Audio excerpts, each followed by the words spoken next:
बच्चे do you remember that 4 variables जो मैंने आपको फिर बताया था, GDP, NDP, GNP and it was NNP. Is that clear? और मैंने आपको यहाँ पे डिमार्केशंस कर दी थी. Is that clear?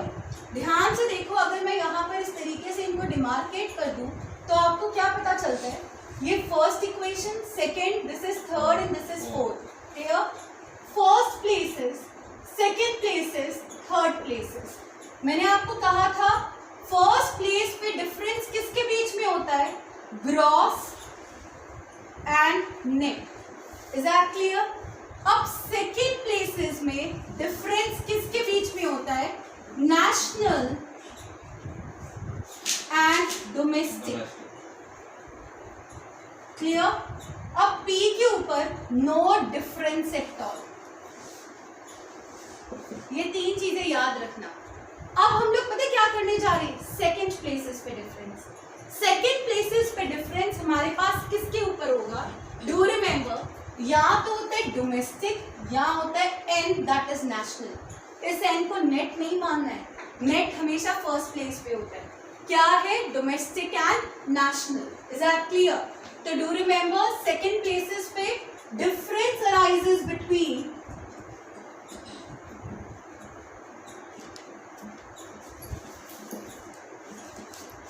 domestic and national. Clear? What is very important for us? Do remember, domestic क्या होता है, हमेशा domestic का मतलब होता है within the domestic territory of a country.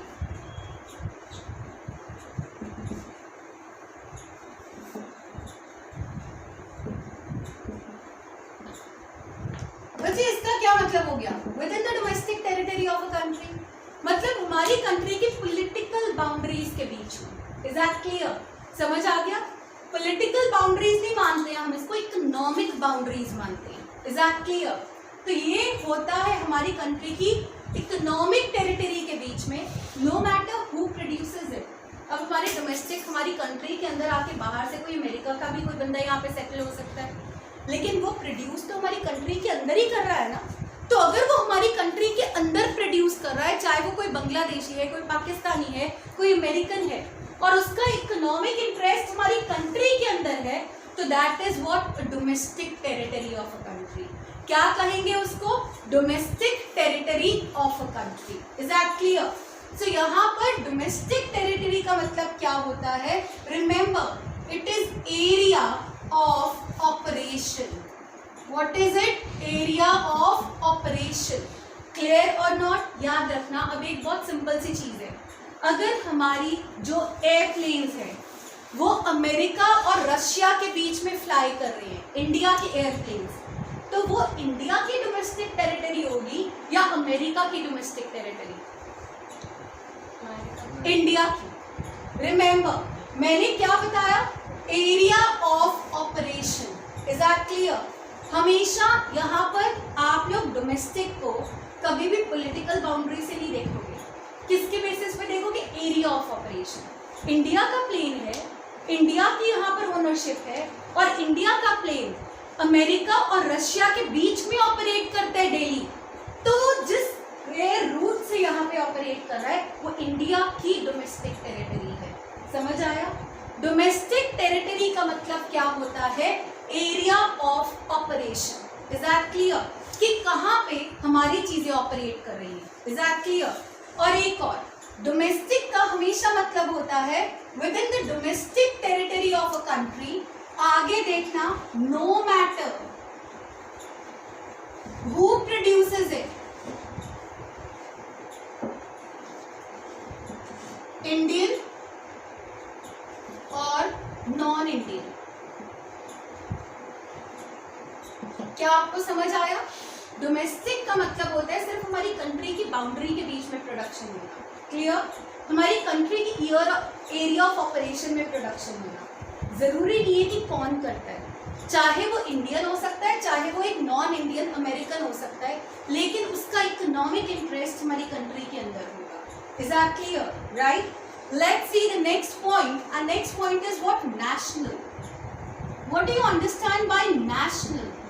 National का मतलब होता है by the normal residents of a country.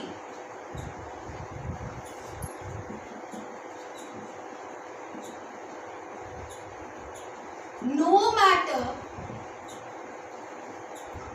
where they live, within the country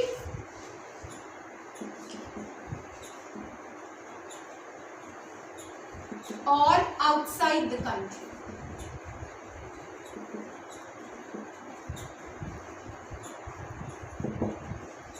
अब इसका क्या मतलब हो गया? Normal resident, see to it, you were an Indian, India की आपके पास सिटीजनशिप है, अब आप जाके अमेरिका में सेटल हो गए, समझ आ गया? अमेरिका में सेटल हो गए, अब आपका इकोनॉमिक इंटरेस्ट अमेरिका के अंदर है, आपके पास अमेरिका की भी सिटीजनशिप है, लेकिन क्या इंडिया कहेगी कि you are no more a resident of India? No. Is that clear? आप वहां से कुछ पैसा इन्वेस्टमेंट के लिए भी यहाँ पे भेज सकते हो, समझ आ गया? तो इसका मतलब नेशनल का क्या मतलब हो गया कि by the normal residents of a country, no matter where they live, within the country और outside the country. Is that clear? जरूरी नहीं है कि वो हमारी कंट्री में ही रह रही हैं, they can even stay outside the country and send the income into a country. हो सकता है आप सिर्फ काम करने के लिए वहां पे गए हो, काम करके पैसा कमाकर आप वो हमारी कंट्री के अंदर ही तो पैसा भेज रहे हो, तो that is particularly the part of national. क्या आप लोगों को ये कॉन्सेप्ट समझ आया? Is this clear? I repeat it. Domestic और नेशनल को समझने के लिए हमारे को दो चीजें करनी बहुत जरूरी है. डोमेस्टिक टेरिटरी क्या होती है और एक नॉर्मल रेजिडेंस क्या होती है. Is that clear? Domestic territory होती है area of operation. Is that clear? कि हम लोग कहाँ ऑपरेट कर रहे हैं, समझ आया? No matter. और ये देखना होता है कि जरूरी नहीं है कि वहां पे प्रोडक्शन एक इंडियन ही करेगा, वहां पे प्रोडक्शन एक नॉन इंडियन भी कर सकता है. अब आप कहोगे कि मैम इंडिया के अंदर तो इतने सारे फॉरेन बैंक्स हैं. Is that clear?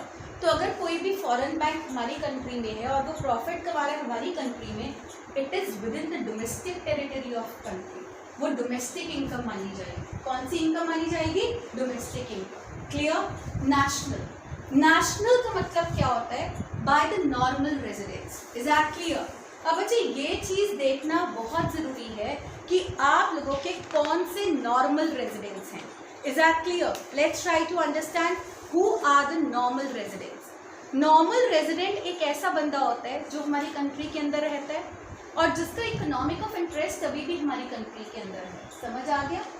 Economic interest का मतलब अगर आप बाहर जाके सेटल हो जाते हो लेकिन आप वहां से पैसा हमारी कंट्री में इन्वेस्टमेंट के लिए भेज रहे हो, then also you are termed as an economic resident, a normal resident of a country. Clear or not? Right? So do remember this particular point, and that is what? Normal resident एक ऐसा बंदा है जो कि particularly resides in a country and also जिसका economic interest is within our country. Clear?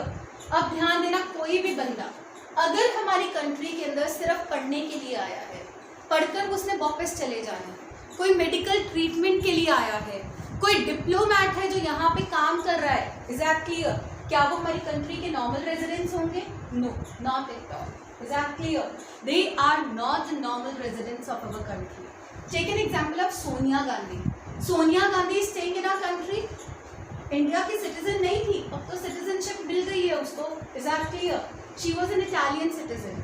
लेकिन अब उसको हमारी कंट्री में रहते कितने साल हो गए? बहुत सारे साल हो गए, और बहुत सारे साल से उसका जो इकोनॉमिक इंटरेस्ट है वो हमारी कंट्री के अंदर है, तो she is a normal resident of a country. Is that clear? क्या कहलाएगी? Normal resident of a country. तो याद रखना, कोई भी डिप्लोमैट्स हैं, कोई भी क्रू मेंबर्स हैं जो यहाँ पे सिर्फ मशीनरी सेटअप करने आए हैं, टेक्नोलॉजी प्रोवाइड करने के लिए आए हैं, कोई भी स्टूडेंट है, कोई भी एक मेडिकल ट्रीटमेंट के लिए बंदा आया है जो कि हमारी कंट्री में लेस देन 1 ईयर रह रही हैं, they are not the normal residents of a country. Is that clear? Normal resident के लिए क्या जरूरी है? Person should be staying in our country, साथ में पर्सन का इकोनॉमिक इंटरेस्ट भी हमारी कंट्री में ही होना चाहिए। Is that clear to everybody? Any problem to anyone? सबको क्लियर हो गया? इसको डिटेल में हम अभी और आगे करेंगे जब हम लोग आगे वाले पॉइंट्स करेंगे। Is that clear? अभी के लिए what is very important, please try to understand. अब आपको पता लग गया होगा डोमेस्टिक बड़ा है या नेशनल बड़ा है, जल्दी से बताओ। National. Is that clear? Domestic छोटा होता है और नेशनल बड़ा होता है। Is that clear? डोमेस्टिक हमेशा छोटा रहेगा और नेशनल हमेशा बड़ा होगा। तो बच्चे ऑब्वियसली इनका कोई ना कोई लिंकेज पार्ट तो होना चाहिए। What is the linkage part of domestic and national? Let's see to it. जो लिंकेज पार्ट होगा दैट इज NFIA। क्या जानते हो what is NFIA? Very important. NFIA का मतलब होता है net factor income from abroad. Is that clear? आपको पता है ये कैसे कैलकुलेट करते हैं? NFIA को कैलकुलेट करने का एक तरीका होता है। What is that? It is factor income from abroad minus factor income to abroad. I hope this point is clear. ये फॉर्मूला सबको समझ आ गया? हमेशा रिमेंबर फ्रॉम -2, क्लियर? और आगे नेट नहीं होना चाहिए। Is that clear? तो याद रखना है व्हाट इज NFIA? NFIA का मतलब होता है factor income from abroad minus factor income to abroad. Okay, now बच्चे you should be remembering this particular point. What was that? आप लोगों को पता होना चाहिए what is factor income from abroad. हमारे यहाँ के कुछ लोग, अगर आप सपोज करो पढ़ लिख कर बाहर अमेरिका चले जाते हो और अमेरिका जाकर वहां से आप कुछ पैसा हमारी कंट्री में भेज रहे हो in the form of your rental income, your profit की इनकम, इंटरेस्ट की इनकम, इज दैट क्लियर? या आप लोगों के वेजेस की इनकम। तो उसको हम लोग क्या कहेंगे? Factor income from abroad. Is that clear? ऐसे ही हो सकता है हमारी कंट्री में भी बाहर के कुछ लोग आके रहें, तो वो यहाँ पे जो पैसा कमाएंगे वो उसको भी तो बाहर भेजेंगे। जब वो उस पैसे को बाहर भेजेंगे उसको क्या बोलते हैं? Factor income to abroad. Is that clear? जब हम इन दोनों टर्म्स को माइनस करते हैं तो हमारे पास क्या आ जाता है? Net factor income from abroad. Is that clear? याद रखना NFIA शॉर्ट फॉर्म है इसकी। क्लियर? अब हम लोग यहाँ पे करने की कोशिश करते हैं। डोमेस्टिक आपको पता है छोटा था, छोटे से बड़ी टर्म बनानी है। हमने डोमेस्टिक से नेशनल बनाना है तो क्या कर दोगे? Plus NFIA। क्या करोगे? प्लस NFIA, तो क्या बन जाएगा? नेशनल। क्लियर और नॉट? राइट? अगर आपके पास नेशनल दे रखा है और आपने एक छोटी टर्म डोमेस्टिक बनानी है तो आप कैसे करोगे बच्चे? Can anyone tell me? Minus NFIA। Is that clear? Minus NFIA। Is that clear? Do remember ये था फर्स्ट, सेकंड, थर्ड। देखो अगर आपके पास नेशनल की टर्म भी गिवन है और आपके पास सेम डोमेस्टिक की टर्म भी गिवन है तो नेशनल और डोमेस्टिक को अगर आपस में माइनस कर दोगे तो आपके पास क्या आ जाएगा? NFIA। Is that clear?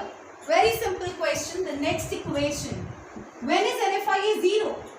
NFIA is equal to 0 when domestic is equal to N.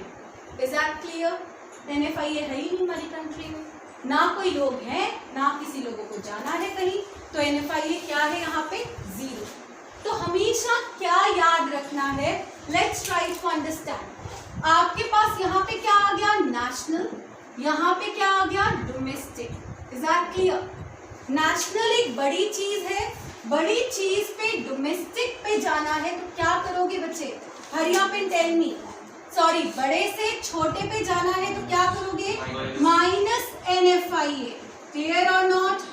Domestic से दोबारा से नेशनल पे जाना है, अब एक छोटी से एक बड़ी चीज पे जाना है तो क्या कर दोगे यहाँ पे? It is plus NFIA। Arrows का ध्यान रखना है। आई होप यहाँ तक सबको क्लियर हो गया। Any problem to anyone? Are all these points perfectly clear?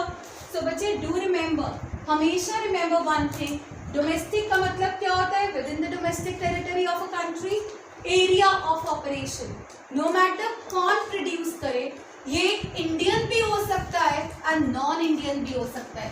ये पूरा हम अभी डिटेल में करेंगे तब जब हम थ्योरेटिकल क्वेश्चंस करेंगे, क्योंकि आपके 2 मार्क्स के एक क्वेश्चंस आते हैं जिसमें हमें रीजंस देना पड़ता है, वेदर इंक्लूडेड इन डोमेस्टिक और नेशनल, तो वहीं पे ये काम आएगा। क्लियर? Let's see national.